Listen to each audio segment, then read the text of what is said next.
For advertisers to decide when they should be using mobile, I think it's different for each industry vertical, but more and more across industry verticals, it's now.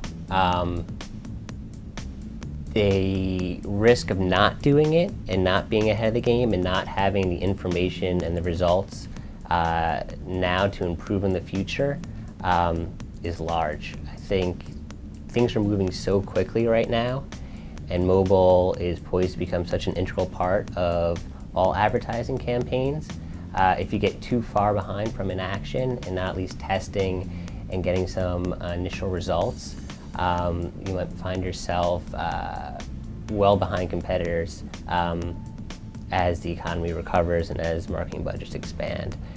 So 5 years ago, our group was looking at mobile and trying to see when was the right time to come in and when would it be viable. A lot of the barriers and complications in the ecosystem have been broken down. Adoption is rapid, which falls in line with all other media, starting in radio, which took about 40 years to get to around 50 million, to television, which took around 13, to the internet, which took around 4. So mobile is really just in that line. Ad networks and other mobile service firms are really breaking down sort of the barriers and complications of devices and carriers that previously prevented effectively and efficiently doing it. So right now, if you can, and there are some legal restrictions with pharmaceutical companies and industry specifics, but if you can, you should really be at least creating a strategy and a roadmap and starting to test and get it in the water. What we're finding is that mobile is becoming more and more of an integral part in any campaign to either make static or traditional more interactive and more effective. The media landscape is getting so fractured and attention is so scarce as people are multitasking and avoiding advertising that by integrating mobile into it, it really creates a more effective advertising campaign. What we found is that it's a great way to get users to opt in and to do CRM as far as opting in with their email or a mobile device, or extending the information that you can give a user from a digital sign, as well as some of the new expandable banners are becoming more functional. So not only providing a message, but then also allowing them to find a store or play a video. So it really depends on the client and the message and the campaign.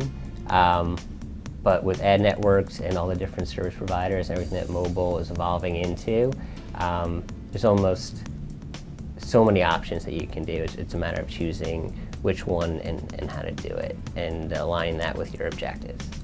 It's a device that's on you 95% of the time, 96% of the time, that it just works and integrates with every other channel, really being the connective tissue.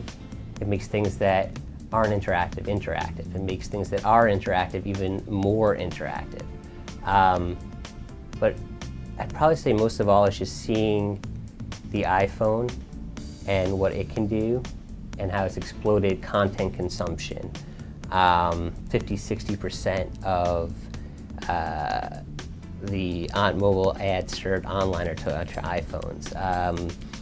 The experience is so much better, and you've seen that in 6 months, just in response to that, every other smartphone has come out with a similar device, application store, opened up some of its walled gardens with the web. So really, the iPhone isn't in isolation, it's really just a beacon of what the future of mobile advertising can be, which is more measurable, which is a better user experience, which is a lot more content consumption. So for me, the true promise of one-to-one marketing, I think, lies in the iPhone as a connected device, and you could see the possibilities from the iPhone alone. The mobile web and ads on websites or on applications are really the only thing that's on the page. You have the user's undivided attention.